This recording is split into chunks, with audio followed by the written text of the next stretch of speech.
like to share just a little vortal of Torah, a little word of Torah on this Shabbat together in the in one of the great epics of our time. Such a great epic that even Disney made a movie of it.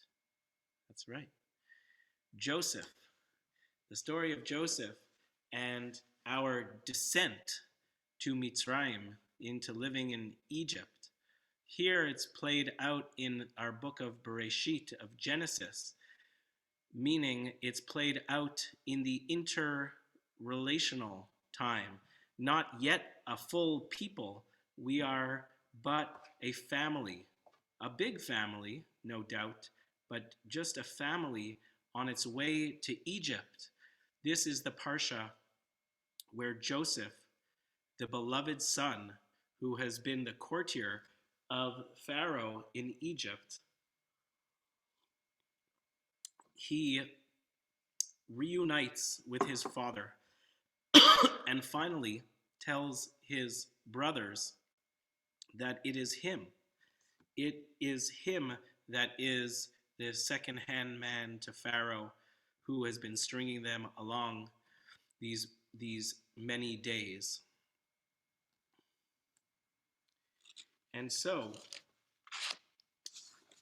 Israel, when Joseph demands that his father, Israel, or Jacob, makes his way to Egypt,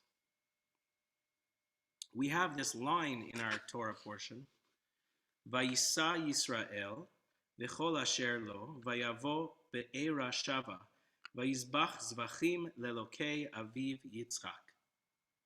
Israel, Jacob, traveled with all that he had and came to Beersheba, and he offered sacrifices to the God of his father Yitzchak, it says. The Midrash wonders what was so special about Beersheba that Yaakov, Jacob, decided to make a stop there. Beersheba, in the middle of the desert, Beersheba, hardly a stop along the way, and yet he stopped there and made a sacrifice. Why did he do so? The Midrash, which picks up on the wording of this line, says these words, Lehechan halach, where was he going? Rav Nachman said, and don't confuse that with Reb Nachman, this is way back 2,000 years ago, not just a couple hundred years ago. Rav Nachman of the land of Israel said, he was going to cut the cedars that his grandfather Abraham planted in Beersheba. He was going to cut the cedar trees that his grandfather Abraham planted in Beersheba. On his way to see his beloved son Joseph for the first time, the one that he thought was killed. On the way, he stops and makes a sacrifice to the God of his father, Yitzchak, as he cuts down the trees that his grandfather, Yitzchak's father, Abraham, had planted. The strong trees of cedar that are known in our Torah as the mightiest.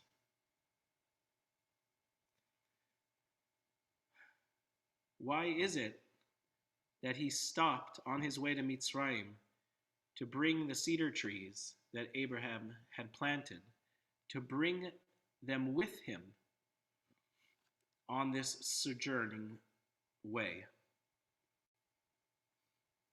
We're told that this is not the only time that these trees are used.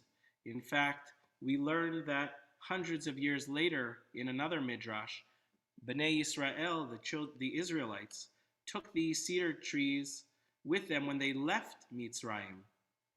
So on their way to Mitzrayim, also on their way home. But also, these very same cedar trees were used in the wilderness to construct the Mishkan, the tabernacle.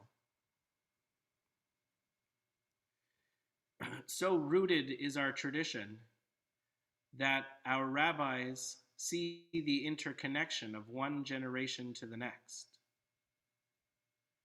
Now imagine you who are in your homes have to leave your homes for a time. And what would you bring? And where would you stop along the way? And what would you collect? And how would what you would bring, how would it tie you to the past generations and to future generations? Perhaps we might even populate the chat box. What is it that you would bring with you? A connection, past, present, and future. A symbol of Egypt, but also a symbol coming out of the narrow, constricted place of Egypt, and a place beyond Egypt, in the place that holds the Torah, the tabernacle. What would you bring? Something passed from generation to generation.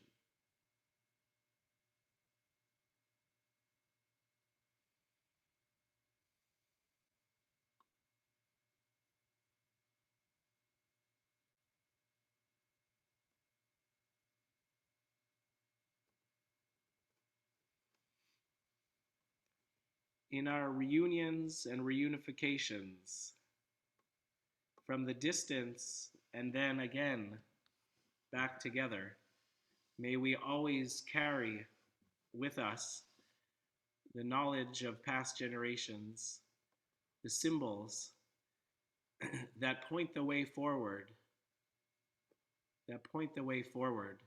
to the next generation, a generation of Torah that is alive, that we carry with us from wilderness to wilderness and to the promised land.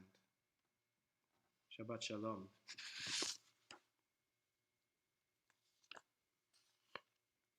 We say a prayer for healing, whether in body or spirit. I invite you to add the names of those in need of healing into the chat box.